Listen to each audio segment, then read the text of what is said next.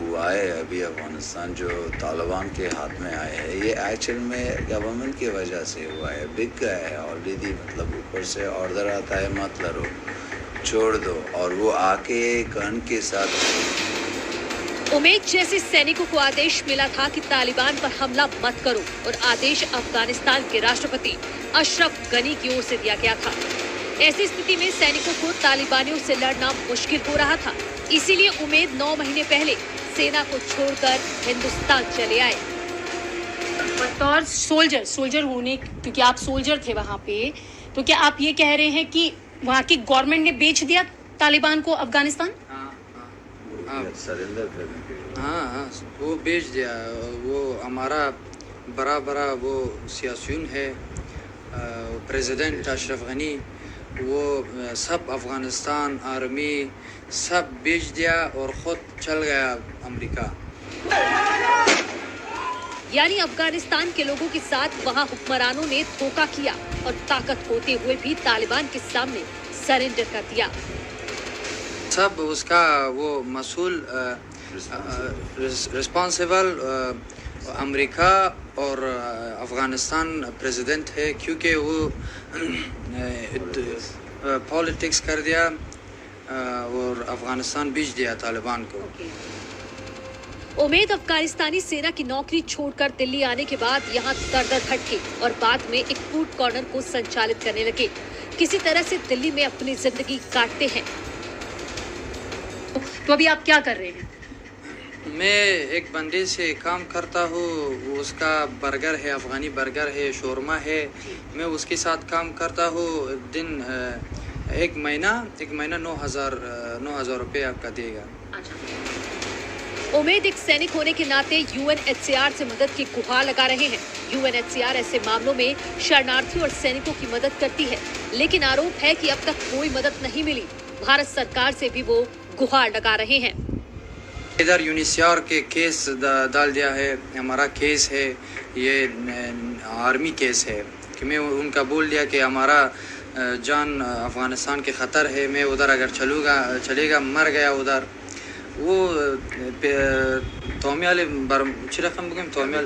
अभी तक आपको कोई हेल्प नहीं कर दिया यूनिसियार।